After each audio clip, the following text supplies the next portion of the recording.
every young person in this country that we will give them a fair opportunity. So, Mr. Speaker, what we are doing is simply giving every young person a fair opportunity. We could have just gone and gotten, our foot soldiers and just listed them and given them over the same way that the MPP did. But we are not doing that. We are not. We are not. We are giving every young person an opportunity. Now, if 500,000 and over people have applied, it shows the enormity and the problem of unemployment in this country that we need to fix, because all they are doing is looking for a stable job. That's what these young people want. They just want a stable job. And a job in the security agencies appears to them to be a stable job. It will earn them something. I know people who have degrees, have master's degrees, but have stepped down to come and use their SHS qualification just so that they can be eligible to apply. I mean, the situation must be desperate for a person with a master's degree, a first degree, to step down and come and use your SHS certificate to apply for a job when you have a master's. Such a young person has decided to take his chance. You can't say that if we allow him to go and then pay for medicals, afterwards there will be a problem.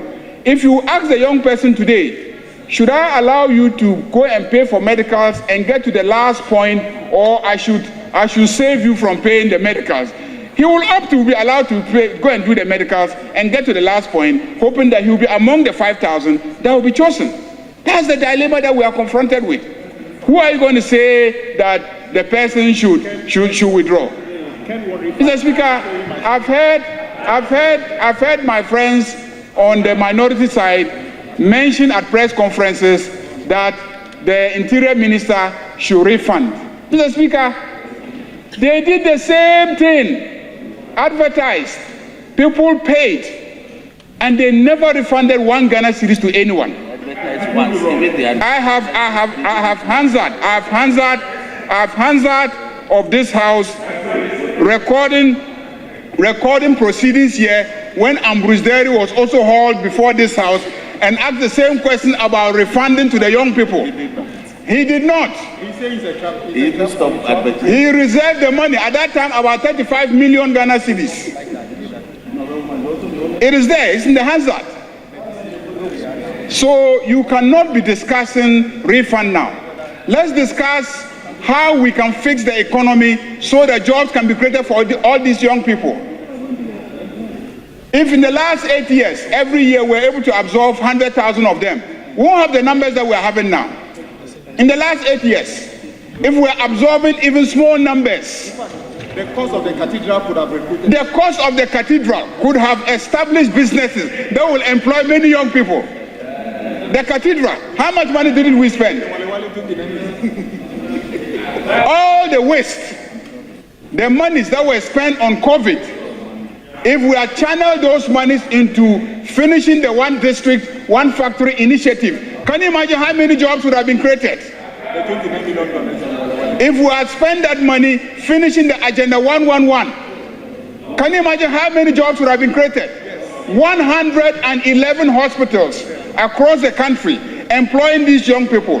Can you imagine where we would have been in terms of job creation? If you had finished the Kwalugu tomato factory, would we be where we are? So please, let's stop what we are doing. We are confronted with a problem. Let's face it as a country and let's deal with it. And we in the NDC will deal with it. We will face it squarely. We will fix the economy. We will revitalize our private sector so that they will create jobs. Government alone cannot keep increasing its size beyond its capacity. So yes, only 5,000. It could have been 10,000, 20,000, but who is going to pay? Who is going to pay? Are we going to go again taking loans, getting into huge debts, destroying the value of our city, destroying our reputation internationally, having our economy and finances declared junk. We can't go back to those days. It requires discipline and sacrifice. And this is where we are. So, the minority leader, for the minister coming to brief this house, I have no objection. This is the people's house. Anything concerning the people, the ministers who work for the people should come and brief the people. We can discuss it. But be careful what kind of stand you want to take, because whatever stand you want to take today, we will show you that yesterday you took the stand that we are today, and you had no problem with that.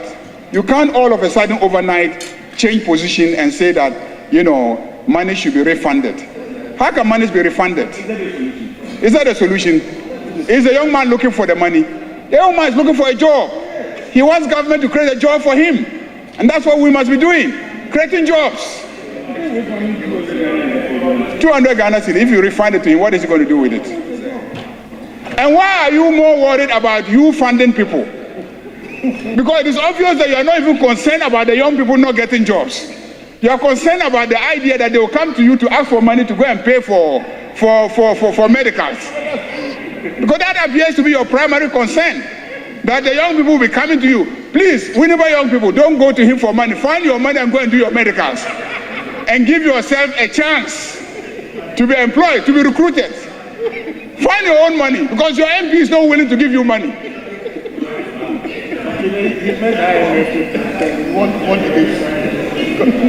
Speaker, I have heard leader, but my key concern is founded in concerns by many members of this house, including he himself. Mr. Speaker, when a system does not offer certainty, it must obviously be reviewed. When a system does not offer clarity, it must certainly be reviewed. But if we would always go back and say, oh, yesterday something happened, it was not good, so we shouldn't talk about it. Mr. Speaker, then what is the essence of a reset? Your slogan is reset, and I'm saying that you are now asking 200,000 people to go and pay 1,600 Ghana cedi each, when in fact you have only vacancy for 5,000. It means 195,000 people, Mr. Speaker, are going to pay 1,600. Multiply that, and Mr. Speaker, in the end, the desperate youth will be frustrated. We, the MPs, they will come to us for money to go and do medicals that they will never get the opportunity to get recruited. So, Mr. Speaker, if the majority leader's response to me is that, in fact, something happened during MPP era, so we should shut up, I hear him. But on the issue about the Winneba youth, over the weekend, I have already told them, oh, Mr. Speaker, that is the truth. It is on social media. I spoke. I told them that, look, what the minister said, the 200,000, if you go and pay for medicals, you are going to waste your money. I've told them. Yes, I've told them. I did. I told them. I am telling you what is already out there. Don't worry. So the tutorials from the minister, the majority leader, there's nothing new. I told them that if you get a notice that go and do medical, don't go and waste money, 1,600, because you won't get a chance. Because you say you have only 5,000. Why do you have to go? Because that money plus your 220, it means that you are going to lose 1,800 plus. Your transport has not come. 500,000 people have already lost opportunity through this so-called AI aptitude test. Then another 200,000 being told that go for medicals, of which only 5,000. Then they are going to waste money. Already they are poor. They don't have money.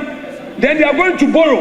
I have told the Winneba youth that the system is not fair. So don't go and borrow money, go and do medical with the expectation that you will be considered. You will never get a chance. So if they go and pay money, it will be waste. So, Mr. Speaker, I've already told them, I don't want to carry the burden. Kindly conclude. Mr. Speaker, I would end it. It's a national